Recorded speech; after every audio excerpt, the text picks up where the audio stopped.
Rolling, sir? Okay na po. Okay, Okay na po. first question, Hipa. May magbigay muna ako ng Statement muna. Ang statement po, magandang umaga po sa inyong lahat. Naparito po kami sa Senado. Kasama ko ang 18 na dating mga sundalo ng Republika ng Pilipinas sa dalawang kadahilanan. Una po ay gusto kong maklarify ang mga imbitasyon na natanggap namin. Pagkatapos po kasi ng Blue Ribbon Senate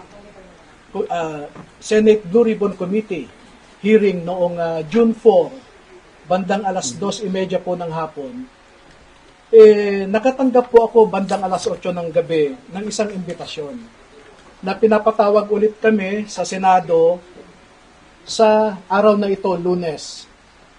Nagka-problema po ako dahil pagkatapos ng June 4 hearing ay nagsiuwian sa kanilang mga probinsya yung ibang mga sundalo at sinamahan din nila yung si Walter Manalansan para sa lamay ng kanyang kapatid na namatay noong umaga ng June 4 din, 2026.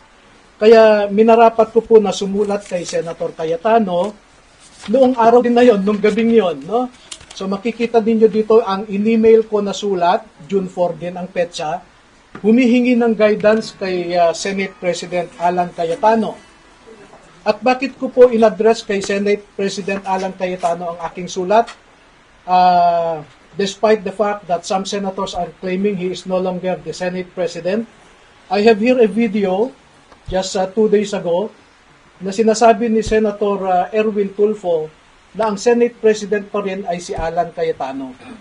At pwede ko pong ipakita sa inyo yung kanyang video na sinasabi nga na si Senator Alan Cayetano pa rin ang presidente. Kaya ko po in-address sa kanya ang aking... Senator Cayetano is still the Senate President. Ay, sorry po ha.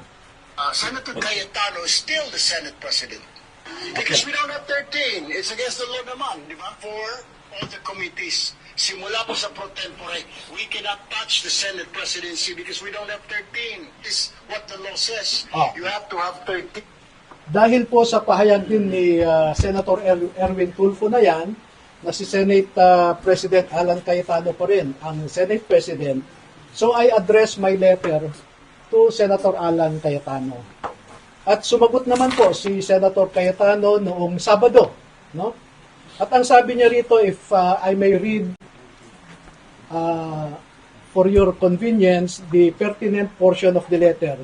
Ang sabi po niya sa second paragraph, we must clarify, however, that the hearing purportedly set for 08 June 2026 was not authorized by this office, by Senator Pia Cayetano as committee person, chairperson, or by Senator Rodante Marcoleta. No? So, bakit ko po minarapat na magpunta rito para sana tanungin kay Senator Cayetano itong sulat niya. No? Dahil makikita po din nyo, hiliran po itong rules ni Senator Robin. Ipapakita ko po sa inyo yung Section 17 ng Senate Resolution number 5 which was approved on August 9, 2010. No? At ang sinasabi dito, any invitation for a witness or any subpoena should be signed by the chairman of the committee and approved by the President of the Senate. Maliwanag po dito sa Section 17. Kaya po tinignan ko itong imbitasyon, makikita ninyo rito, wala pong pirma yung nagsasabi na siya yung chairman ng Blue Ribbon Committee, wala ring pirma yung Senate President, walang approval. Kaya dyan po kami naguguluhan, no? At bakit ko po nire-raise ito? Dahil naman po sa for our safety and security, no? And we are expecting the good senators to follow their own rules. Itong sinasite ko po na Senate Resolution number 5 provides for the rules governing inquiries in aid of legislation. No? Ito po yung Resolution number 5. Okay? So, sana naman po ay sinunod ng sumulat sa amin yung sinasaad ng rules ng Senate. Kaya po kami nagpunta rito kay Senator Robin para mapaliwanagan din kami. Pangalawa po, sa totoo lamang ay we are worried but we are not scared that Mr. Erwin Tulfo, who claims to be the new chairman of the Senate Blue Ribbon Committee, is presiding over this investigation. Kasi po, inaakusahan, pero siya rin ang mag-iimbestiga at eventually siya rin ang magdedesisyon. He is the accused or respondent, so to speak, but he is the investigator and the judge rolled into one. Sa isang demokrasya po ay na merong functioning judicial system ay hindi nyo po makikita yung kanyang pangyayari. Na kung sino pa yung akusado, siya pa ang mag-iimbestiga at siya pa ang magdedesisyon kung sino ang nagsisinungaling at kung sino ang nagsasabi ng totoo. And of course, by human nature, we don't expect Mr. Erwin Tulfo to admit his guilt. And therefore, by human nature also, it is predictable that he will cite all of us as liars.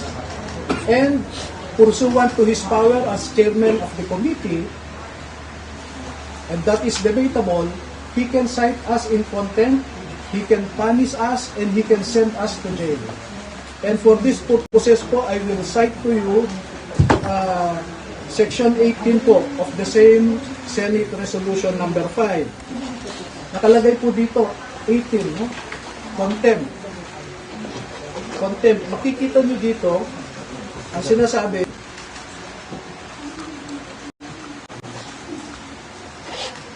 ito, papasahin ko po.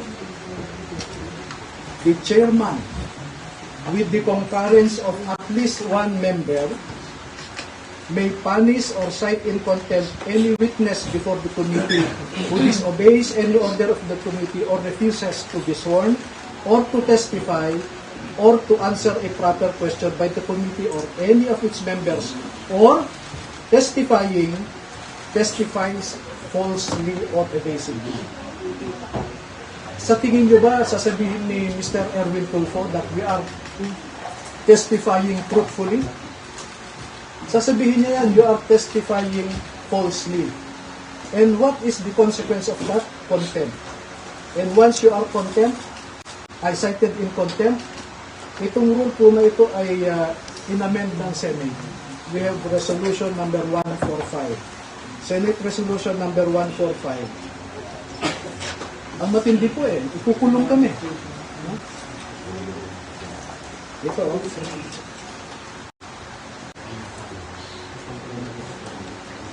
ito. A contempt of the committee shall be deemed a contempt of the Senate. Such witness may be ordered by the committee to be detained in such place as it may designate. No? Pwede nila kaming ipadala sa Pasay City Jail. That is the danger, no? Give me few minutes na lang.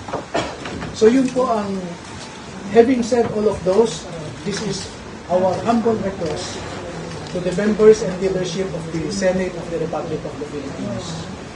First message, we should observe rule of law. We should observe your own Senate rules.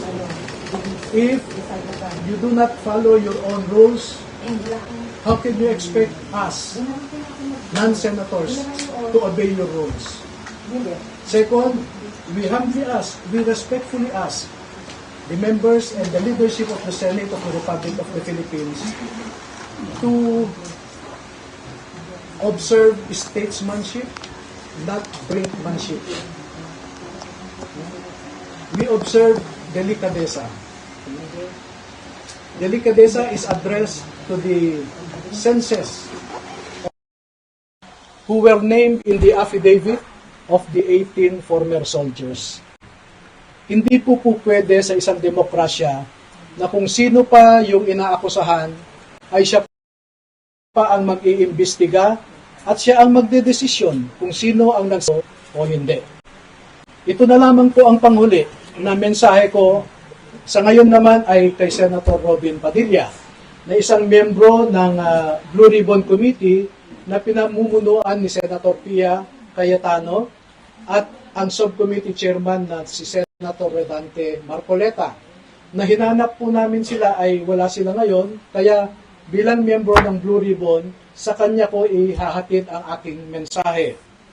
Magsusumite po kami kay Senator Robin Padilla ng pangalan ng 14 na mga dating Marines at dating empleyado rin ni Ginoong Zaldico na nagtrabaho at natawag ding basurero na nagde-deliver din ng pera sa iba't ibang mga personalidad. At ang pangalan ng 14 na ito ay isusumite ko kay Senator Robin Padilla at siya na po ang bahalang mag-submit sa kanyang committee. No? At itong 14 po na ito ay handa silang tumalima sa anumang sabpina or impitasyon po na manggagaling sa Senado para magbigay din ng kanilang nalalaman tungkol sa pagde-deliver ng mga maleta na ito. So, nailabas na po namin ang 18, ipapaimpita namin ang 14 pa, at kung hindi pa ho kayo kontento, ay meron pa pong 7 na handang magtestigo rin. Ihuhuli po yung 7 dahil nasa isang maselan silang kalagayan na kung sa tingin ko makumbinsi naman ang ating mga mamamayan ay sapat na po yun. So yan lamang po at maraming salamat sa inyong lahat. Sir, to clarify, ngayong after po this press con, pupunta po ba kayo sa inyo? Yes. Sir, do you want Senator Erwin to inhibit? By rules of decency, he should. What would you request, sir, sa hearing mamaya na mag-inhibit siya? Well, we will manifest what I said to you earlier, that we should observe statesmanship. No? Pangit naman yung ikaw na yung nireklamo, ikaw pa mag-imbestiga, ikaw pa ang maging huwes. You mentioned earlier you expect them to cite the witnesses in contempt, sir? Well, if you look at the rules, no, it says there that if you falsely testify, you can be cited in contempt. Now, if the former soldiers will affirm and confirm what they stated in their affidavit, what would be the response of Mr. Erwin Tulfo and other legislators similarly situated? Sasabihin ba niya, nagsasabi kayo ng totoo? Hindi po. Ang sasabihin niya, nagsisinungaling kayo. Ngayon pa nga lang, hindi pa kami nagpakita, sinabi na niya na nagsisinungaling kayo. At kung sinabi niyang nagsisinungaling kami, ano po ang consequence niyon? Binasa ko po sa inyo ang Section 18 ng Senate Resolution number 5 as amended by Senate Resolution number 145 dated February 13, 2013. So wala kaming ibang patutunguhan kundi kulong po eh. And that is why the logic of our request, the reason, the basis for our request is for him to recuse himself, to inhibit and let those who were not named in the affidavit to preside over the investigation. Pero he can participate, sir, sa Senator Erwin. Yes, we As a welcome. chair. Yes, yes. And, Sorry sir, Senator Robby, may sinabi mo kasi si Senator Erwin sa baba na pinatatanong po sa inyo kung saan niyo po ang naging wala doon sa hearing niyo. Kung ano ang nais ng aking mga bisita, yun ang mangyayari. Pero hindi ako uupo dun sa consultative meeting. And Doon sir, lang ako ito, sa tabi ninyo. Dahil po, we will not oblige Senator Padilla to accompany us. We can go there on our own. I want to impress upon you, dear media members, that we are acting on our own. We are not upon the dictates of anyone. And let me respond to 3 serious allegations coming from so-called high government officials. Number 1, sinabi ni NBI Director Matibag doon na peke daw ang mga ito. Hindi raw sila dating mga sundalo. Okay? Yan ang allegation niya ngayon. Pero hindi ba stop ang grupo niya? Ito, basahin ko yung natanggap kong investigasyon. Nakalagay dito. We invite Attorney Baligot and the former enlisted personnel of the Philippine military. Ito, yung grupo mismo ni Mr. Erwin Tulfo nagsasabi na that they are former enlisted personnel of the Armed Forces of the Philippines. At klaro pa dito, from number 1 to number 18, nakalagay dyan former Marines, pero yung number 6 sinabi, Renny Boy Julian, Reservist Philippine Army. Yan po ang sinabi namin sa affidavit nila. Sa number 13, nakalagay dito, Romel C. Galapon, Philippine Army. Yan din po ang sinabi namin sa affidavit nila. No? Number 2, kung peke kami, ano ang resulta ng dalawang pagkakataon na tinawag kami ng NBI sa National Bureau of Investigation na ang purpose nila was to conduct an identity verification of the 18 former soldiers. At dalawang beses nilang na-prove na totoo yung sinasabi na 16 ang dating Marines, dalawa naman ang dating Army. No? Pangatlo, bakit niya namang sasabihin na nagsisinungaling ang mga ito? Siya mismo, nagsumite siya ng affidavit ng mga sundalo sa ombudsman. At yung panel of investigators ng ombudsman na pinapangunahan ni retired General and Attorney Eliseo Cruz ng ombudsman, no? Binanggit nila yung affidavit ng dalawang dating sundalo doon sa fact-finding nila against former Speaker Martin Romualdez, former Congressman Saldico, at a certain Attorney Raulito Paras. Nandun po sa report ng panel of investigators ng ombudsman. 6 po yun ng mga abogado ng ombudsman. So, sino po ang nagsisinungaling? Noon pa ay sinasabi ko, si Matibag ay isang political operator. Hindi po yan investigador. No? At ang ginagawa niya ngayon ay pinupolitika niya, hinahatak niya ang National Bureau of Investigation sa isang political exercise. Sana hindi masira ang NBI as an institution. Pangalawa, narinig namin kanina, nagmo-monitor ako na ang sabi ni Senator Erwin Tulfo ay bogus daw ang mga ito. Kung bogus ang mga ito, bakit pa siya nagpadala at sinabi na former enlisted personnel ng Armed Forces of the Philippines ang mga ito? No? I think there is duplicity in the words of, coming from the mouth of Mr. Erwin Tulfo. Attorney, ano masasabi niyo dun sa binabanggit ng NBI na may inconsistencies dun sa na-submit sa ombudsman dun sa naging testimonya nila sa Senado noong Huwebes? Naku po, sabi ko nga, sabihin niya yung inconsistencies, no? And by the way, halimbawa sir, yung binabanggit nila, nakalagay dun sa original na affidavit ng 18 na may mga pulis na namburiki dun sa maleta. Pero dun sa ombudsman, nakalagay na lang dun na may mga pulis na tumulong para mag-deliver ng mga maleta na wala na yung paborito. Alam nyo, ganito, ang pagbasehan po ninyo sana ay yung pirmado at notaryado na affidavit ng mga ito. Kasi may mga kumalat na may mga nagdagdag o may nagbago at ibinibintang nila sa amin yon. Dapat nga makasuhan yan si Matibag kung saan niya kinuha yung peke na affidavit na yan he relies on a fake document and puts the blame on us. Anong klaseng investigador yan? Nevertheless, as I said earlier, no less than the panel of investigators of the Office of the Ombudsman lend credence to the allegations of the 18 Marines. Sir, how about the claims na kasama daw po si Senator Lauren Legarda sa affidavit?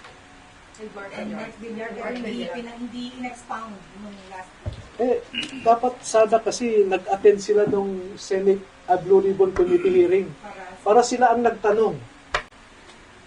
Ba't nila kami pagbibintangan kung wala namang nagtanong? Diba? Pero nandun din sa affidavit, sir. Nandun po sa affidavit Nag-deliver din po kay Sir Lauren at kay Sir Mark. Sa, Hindi po nila binabawi yung sinabi nila na nag-deliver sila kina San Loren and San Mark. kami po ay kwan, no? Let me clear this out with you now. Noong in-interview ako sa, I think it's the group of Ed Lingaw, no? Merong babae doon na kwan eh. She was not interviewing but rather anyway, ang sabi sa akin, Attorney, bakit nasama si Laila de Lima sa listahan ng mga Congress members na hindi naman siya miyembro ng Kongreso noon? No? At pinapalabas nila ngayon, nasa kulungan para si Laila de Lima noon, paano siya makatanggap? No? At dahil po doon sa pagtatanong, ang sabi ko ay, ang nabanggit kasi ng mga dating sundalo ay Congresswoman Laila de Lima. At ang explanation nila sa akin ay, Sir, nung ginagawa kasi natin itong affidavit bandang February, ay Congresswoman na si Laila de Lima. And out of respect, we addressed her as Congresswoman Laila de Lima. At ako naman, ay isinama ko nga siya, no?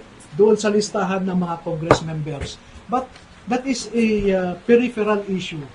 The central issue is, did she receive or not? And minemaintain nila na nakatanggap sila.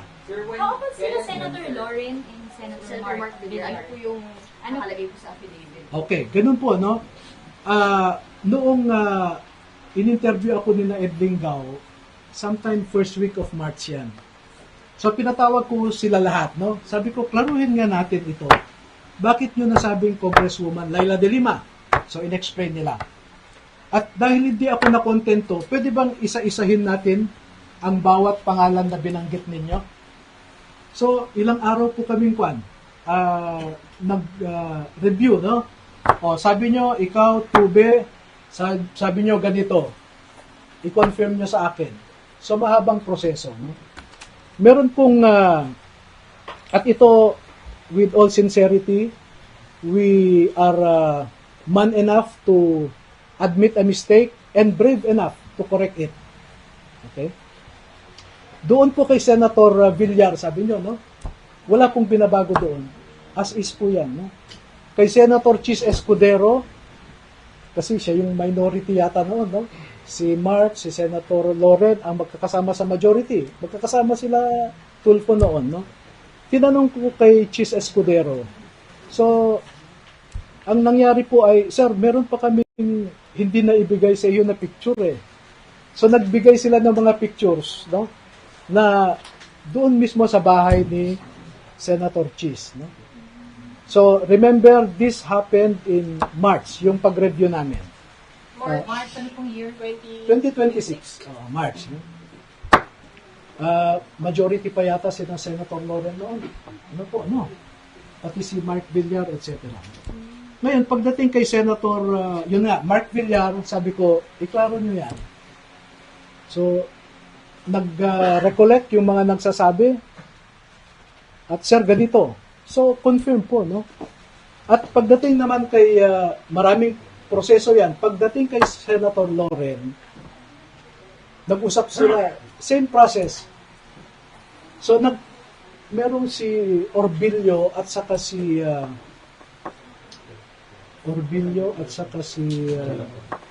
Galapon, no? Sabi nila, Sir,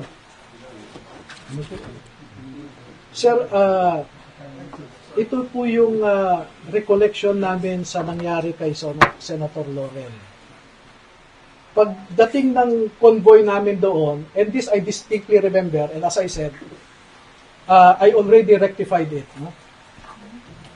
Pagdating namin doon, unang sasakyan, yung sasakyan ni Saldico, sabi nila, back up kami.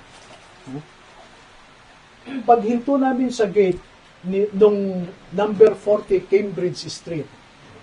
Maalala pa namin yung gate ay gawa ng kahoy, sabi nila eh. No? Gawa ng kahoy. Pag hinto ng sasakyan ni Saldico sa tapat ng gate, pagbaba niya sa sasakyan ay nagbukas yung gate. Pumasok kaagad si Saldico doon. Tapos nagsara din. So sabi, sir, maalala namin, walang ibang nakapasok sa amin. Maski si Mark Tiksay, hindi siya nakapasok kasi naisara ulit ang gate. Pero maalala namin, sir, na si Mark Tiksay, inutusan kami na magbaba ng 2 maleta. No? Pagbaba ng 2 maleta galing sa backup ay ibinigay nila kay Mark Tiksay. And then maya-maya lamang, sir, ay napansin namin lumabas na si Boss Saldi, sumakay na sa sasakyan at umalis na kami. So ang maalala namin, sir, with due respect, pasensya na, sabi, wala kaming nakitang maleta na nakapasok doon sa gate. Kasi nung ibinaba namin ay biglang lumabas din si Saldico. So sabi ko, sigurado kayo? Yes. Gumawa kayo ng statement na ganyan, no? So ang ginawa ko po noong March ay pinapirma ko po sila. At dahil hindi ko naman kilala o wala naman akong access kay Senator Loren, pinakiusapan ko si Mike Defensor, no? Sec Mike, ako, may access ka ba kay Senator Loren? Bakit? Sabi niya, ganito yung sinasabi ng 2 sundalo. Ibinigay ko po sa kanya yung sinabi ng 2 sundalo. Sabi ko, inaamin nila pagkakamali nila. Kung gusto ni Senator Loren na kasuhan yung 2, ibinibigay ko ang ebidensya. Pwede niyang kasuhan ng perjury yung 2 kung gusto niya. Pero as I said, we are man enough to admit a mistake and brave enough to rectify it. Okay? Second po, na gusto kong i-emphasize sa inyo, yung napangalanan sa affidavit na yan, gaya ng sabi namin sa affidavit, yon lamang ang naaalala nila noong ginawa yung affidavit na yan. In fact, marami pa pong iba eh. Ang sabi nga sa akin, sir, pwede mo ba kaming isama sa Senado at saka sa House of Representatives para kung mag-session sila, ay mamukhaan namin kung sino yung mga nakita namin na hindi namin maalala yung mukha o ang pangalan. Bakit? Sir, kasi yung napangalanan namin dyan ay yun lamang yung mga sikat, nakikita namin sa TV, sa news, sila yung popular, sila yung palagi namin nakikita, kaya yan ang maalala namin. At yan po, nandun sa affidavit nila.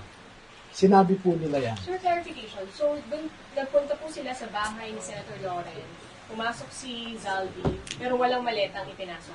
Yun nga po ang recollection nila after, no, nung Kaya may mistake. March. Oo, na, sir, naalala namin, paghinto ng sasakyan, bumaba si Boss Saldi, bumukas na rin yung gate. Sa supposedly bahay po ni Senator Loren. Oo, yun ang, Hindi po nila nakita si Senator Loren. hindi po. Kasi po, ang style nila yan, may, everyday po may detail yan eh. Kung ano yung assignment nila, kung ano yung lakad, no? So, pwede ko ang ipakita sa inyo na sa oras na ito, pupunta si Saldico dito. So, may schedule sila. Bakit po ngayon lang nagkakaroon ng correction? Bakit ngayon lang po? Hindi, March pa po yun. March pa yung After nung interview, Pinakorek nila. pinakorek. after nung interview kay Ed Lingaw. Sir, hindi pa Hindi nababago, ho, sir, yung affidavit ninyo sa ombudsman kasi nandun pa Hindi pa namin, Senator Loren Legarreta. yes, totoo po yan. Hindi namin. Kaya ang sabi ko nga, pakibigay ito kay Senator Loren, kapo kay Mike Defensor. Para kung sa tingin niya, agrabyado siya, ito yung pag-amin ng 2, kapo. At pwede niyang gamitin ito to... Submit sa ombudsman, sir, ng pag-rectify dun sa pangalan niya. hindi ko pa po sinasubmit. Pinabayaan ko lang muna.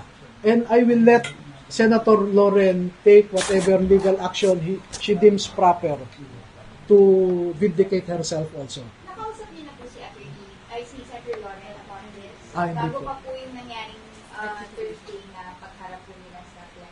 Ay, hindi po. Never, wala akong access, wala akong contact. Ang maalala ko lang, after the Senate Blue Ribbon Committee last June 4, ay lumapit po siya sa mga sundalo, no? At nakipagkamayata siya. Sir, yung kay Sen. Mark Villar, siya mismo nakatanggap ng maleta. Ah, Doon walang correction. wala po eh. Kung ano yung nandun, kasi pinareview ko bawat isa po doon, bawat paragraph, bawat pangalan na binanggit, pinaulit ko po sa kanila. Ulitin nyo yan, sabi ko. So far, ang correction nila, number 1, kay Laila de Lima, sir, sabi niya, nasabi namin congresswoman kasi out of respect. Pero No? nakatanggap. Pero nakatanggap siya. At Kailan yun? syempre, nung nakalabas na siya sa kulungan, no? Kasi, pag may meeting sa Unit 8 Townhouse sa Forge Park, at ang pinag-uusapan ay tungkol sa ICC, dumarating po si Congresswoman Laila de Lima. At hindi lang naman po isang beses yan eh. And as I said, pag lumabas po, pag inimbitahan ng Blue Ribbon yung 14 na bagong mga testigo, kung mamarapatin ng Senado na imbitahan sila, ay magpukwento pa po sila kung ano yung nalalaman nila. Kasi marami pong marami pong detalye na hindi ko sinama sa affidavit nila. Bakit?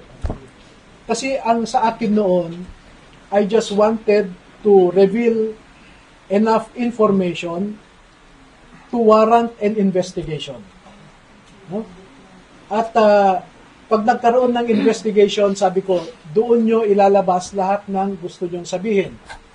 At true enough, nakatanggap ako ng imbitasyon sa Office of the Ombudsman. No?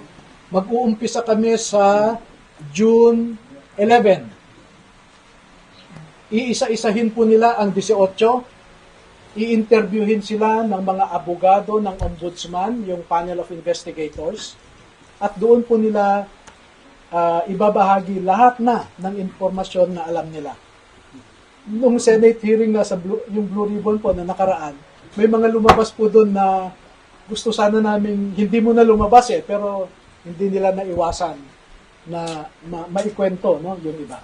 Sa June 11 na po yung pag-rectify doon sa mga naunang na-submit doon. Most likely, nangyayari. Pagka tinawag po sila, kasi may schedule, no, sa June 11 in the morning si Buduan, no? Sa June 15 si Esquivel. Sa June 16 si Tube. Hindi sila sabay-sabay. Hindi po, isa-isa po 'yan. Okay. Okay, June 11 si Buduan. Sa June 15 si Taberdo sa umaga, si Tube sa hapon.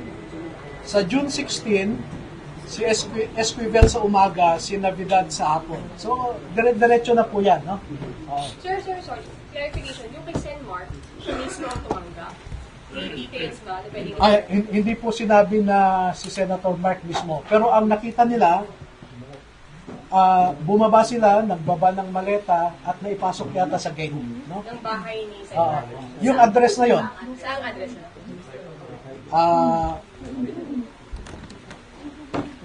Do you have time to wait for my answer? Ano lang, city lang, sir. Attorney, nakita ba nila na tumanggap ng maleta si Senator Mark? Hindi, sabi nga nila, hindi nila nakita si Senator Mark, pero naipasok nila yung pera sa compound, no? Sa loob. Sa bahay niya. Ito po yung, Kay Senadora Loren, attorney, nakita rin ba na tumanggap siya ng maleta? hindi nila nakita. Hindi nila nakita. Pero bahay. Pero walang pumasok na maleta sa bahay ni Sir. Yun po ang naging clarification. No? Kasi parang sandali lang daw pumasok si Kwan si Saldi. Pagpasok niya, naisara daw yung gate, so pati si Mark Tiksay naiwan sa labas. So hindi nila alam kung pag-alis nila ay naipasok naman eventually yung maleta. Hindi po kasi paglabas daw ni Kwan, pagbukas ng gate, lumabas si Saldi ko, sumakay kaagad sa sasakyan. Nandun pa yung maleta. Hindi, ang sabi nila, sir, malamang malamang isinakay ni Mark Tiksay sa sasakyan ni Boss Saldi. Then pumunta na sila sa next destination. Naibigay ba kay Senadora Loren? May knowledge ba sila kung may naibigay? Yun po ang salaysay nila . Ganito na lang, no? As I said, I actually armed Senator Loren Legarda to go after the two if she deems it proper. Sir, yung kiss and mark lang, sir. Sandali ha, Mark, Villar, sandali ha. Sir, habang tinitingnan nyo, tanongin namin si Senator Robin. Sir, Oh, nakarating ito na po. sa inyo yung link. Ito na, no? Paragraph 42, letter F. Kami, Orbilio, Bobares at iba pa, kasama si John Paul Estrada at Saldico, ay nag-deliver ng 7 medium-sized maleta kay dating Senator at DPWH Secretary Mark Villar noong 2022 sa kanyang bahay sa Portofino South, Bielia Street, Daang Hari, Las Piñas. Nakita nila, sir, na tinanggap mismo ni Senator Mark? Wala po silang sinabi na ganon. Basta pinadala nila sa address na yon kung nakita nila o hindi. Pero naipasok, sir, yung maleta dun sa compound. I think so. Kay Senadora Loren, hindi. Wala sila nakita. Hindi nila nakita na nakapasok sa gate. Kasi yun yung what they clearly recalled was that pagbaba ni Saldico, nagbukas ang gate, pumasok siya, sinara din yung gate daw. So, pati si Mark Tiksay, na usually sumasama sa kanya, naiwan sa labas. Sa reaction po, mamaya magsasampa daw ng libel charges si Senator Edwin Tulfo sa Pasay City Court. Wala pong problema. We expect all of this. Pero attorney ngayon, kung anumang Blue Ribbon Committee ang gagawa ng hearing, pupunta po lahat. Opo. For the record po. Yes. Thank you, sir.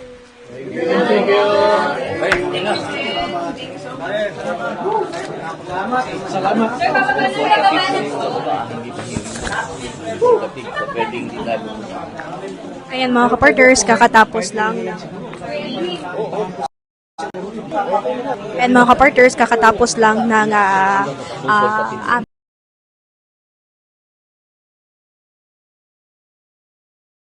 kami ang boses ng masa, hindi natatakot.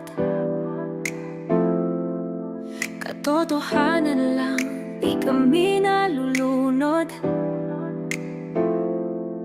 Walang bahid ng sismis, lahat ay totoo. Kahit sino ka pa, pag mali ka babanatan ka. Walang pinipili kulay, wala kaming kinikilingan. Basta para sa bayan, kami lalaban. Pagdama palakpakan, pag mali banatan. Di matitinag, di matatakot, para sa bayan tuloy ang sigaw. Sa harap ng kamera, walang halong takot. Mga baluktot, lahat kayo'y tutumba. Ang hustisya at totoo, yun lang ang mahalaga. Kahit sinong harang, di kami matitinag. Walang pinipiling kulay, wala kaming kinikilingan. Basta para sa bayan, kami lalaban.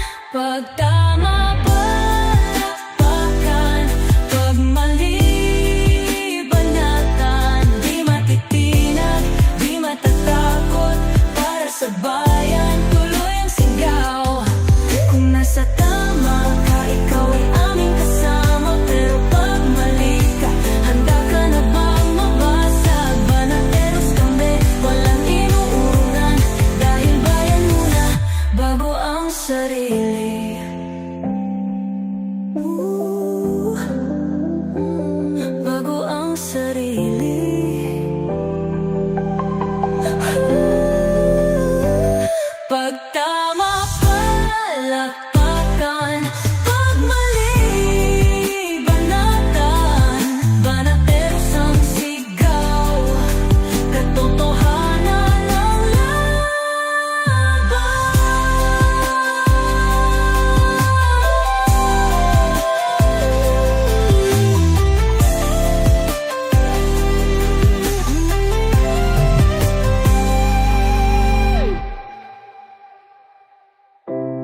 sa